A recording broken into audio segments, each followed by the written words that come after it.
জাতীয় ছাত্র সংহতির পক্ষ পালন উপলক্ষে আজকের এই গণহত্যার বিচারের দাবিতে বাংলাদেশ ইসলামী ছাত্র বিক্ষোভ মিছিল উত্তর সমাবেশে সম্মানিত কেন্দ্রীয় নেতৃবৃন্দ, বিশ্ববিদ্যালয় মহানগর শাখার নেতৃবৃন্দ, সম্মানিত সাংবাদিক বন্ধুগণ, প্রিয় ছাত্র জনতা, আসসালামু আলাইকুম ওয়া রাহমাতুল্লাহি ওয়া বারাকাতুহু। সংগ্রামী উপস্থিতি, আজকে যে এই জায়গায় আমরা দাঁড়িয়ে আছি 2006 সালের 28 অক্টোবরে লগি বৈঠার তাণ্ডবের মধ্য দিয়ে সারা পৃথিবীবাসীকে দেখিয়ে দেখিয়ে মানুষ হত্যা করে খুনি হাসিনা বাংলাদেশের ফ্যাসিবাদের সূত্রপাত ঘটিয়েছিল। সেই ধারার অব্যাহত রেখে বিডিআর হত্যাকাণ্ড, শাপলা চত্বরে আলেম ওলামাদের উপর হত্যাকাণ্ড, জামাত নেতৃবৃন্দের হত্যাকাণ্ড, সকল দেশপ্রেমিক হত্যাকাণ্ডের মধ্য দিয়ে খুনি হাসিনা তার ফ্যাসিবাদকে কায়েম রেখেছিল। একজন ব্যক্তি এবং একজন পরিবারের কাছে সারা বাংলাদেশের মানুষকে জিম্মি করে রেখেছিল। কিন্তু 24 জুলাই আগস্টের বিপ্লবে ছাত্র জনতার রাজপথে নেমে এসে তারা তাদের বুকের তাজা রক্ত ঢেলে দিয়ে বাংলাদেশকে ফ্যাসিবাদ মুক্ত করেছে। আমরা ফেরাউন দেখিনি, ফেরাউনের গল্প শুনেছি। আমরা নমরুদ দেখিনি, নমরুদের গল্প শুনেছি। আমরা হিটলার দেখিনি, হিটলারের ইতিহাস পড়েছি। কিন্তু এই প্রজন্ম খুনি হাসিনাকে দেখেছে।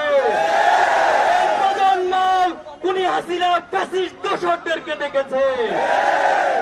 আমরা দেখেছি এই গণহত্যার পর হাসিনা এবং তার দোসরদের ন্যূনতম কোন অনুশোচনা বোধ দেখায়নি, বরং তারা অহংকার এবং ঔদ্ধত্যপূর্ণ আচরণ করে যাচ্ছে।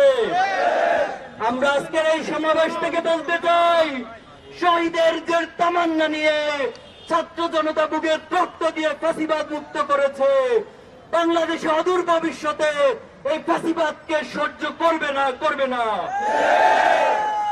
সংগ্রামী উপস্থিতি, বিভিন্ন মাধ্যমে ফ্যাসিবাদ ষড়যন্ত্রের চেষ্টা করে যাচ্ছে। আজকে ছাত্র সমাজের যে বিপ্লব, এই বিপ্লবকে বিতর্কিত করার জন্য তারা ষড়যন্ত্র করে যাচ্ছে। সম্প্রতি শিক্ষা প্রতিষ্ঠানগুলোতে ছাত্র সমাজের কাছে এই ষড়যন্ত্রের মাধ্যমে এক ধরনের বিদ্বেষ এবং কনফ্লিক্ট তৈরি করে দিচ্ছে। আমরা ছাত্র সমাজকে এই সমস্ত ষড়যন্ত্রের বিষয়ে সতর্ক থাকার জন্য আহ্বান জানাবো। সরকারের প্রতি উদাত্ত আহ্বান জানাতে চাই, আপনারা রক্তের উপর দাঁড়িয়ে আছেন। আপনারা যে চেয়ারের উপর বসেছেন, সেই চেয়ার আবু সাইদ এবং শহীদদের রক্তের উপর বসে আছে। এই চেয়ারে বসে ফ্যাসিবাদের পক্ষে যদি কোন ধরনের কার্যক্রম পরিচালনা করেন, এই ছাত্র জনতা তার উত্তম জবাব দিবে।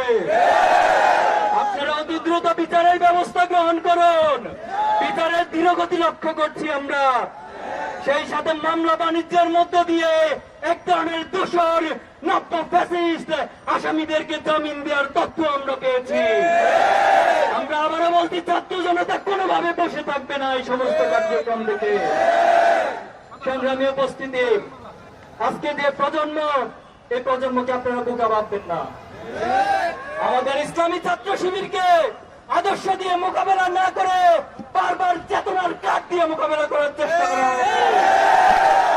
আমাদের প্রথম কেন্দ্রীয় সভাপতি শহীদ মীর কাসিম আলী ভাইকে, বাংলাদেশের এই রত্নকে তারা ফাঁসি দিয়ে বিচারিক হত্যাকাণ্ড ঘটিয়েছে। এই প্রজন্ম সেদিন বোবাকান্নার মাধ্যমে সেটাকে সহ্য করেছে। কিন্তু আজকের প্রজন্ম আর এই সমস্ত চেতনার কাঠকে সহ্য করবে না। আমাদের বুকে, আমাদের দমনীতে শহীদদের রক্ত বিরাজমান। আমরা শহীদ আবু সাইদকে নিজেদের মধ্যে অন করে, আমরা সকল শহীদদেরকে নিজেদের মধ্যে অনুভব করি। এই শহীদের রক্তের অনুভবকারী যে প্রজন্ম, তাদের সাথে গাদ্দারি করতে কখনো কেউ সাহস করবেন না। সম্প্রতি গতকাল একটি হত্যাকাণ্ড ঘটেছে, খুবই দুঃখজনক বাংলাদেশের জন্য। এই ফ্যাসিবাদের এত পতনের পর এই হত্যাকাণ্ড প্রমাণ করে ফ্যাসিবাদ আবার মাথা ধরে দিয়ে উঠার চেষ্টা করছে। সংগ্রামী ছাত্র জনতা, আমরা আগামীর বাংলাদেশকে গড়তে চাই। আমরা এই বাংলাদেশটাকে সমৃদ্ধ বাংলাদেশ হিসেবে গড়তে চাই। এই প্রজন্ম তারা সততা, দক্ষতা, দেশপ্রেমের মধ্য দিয়ে বাংলাদেশকে গড়তে চায়।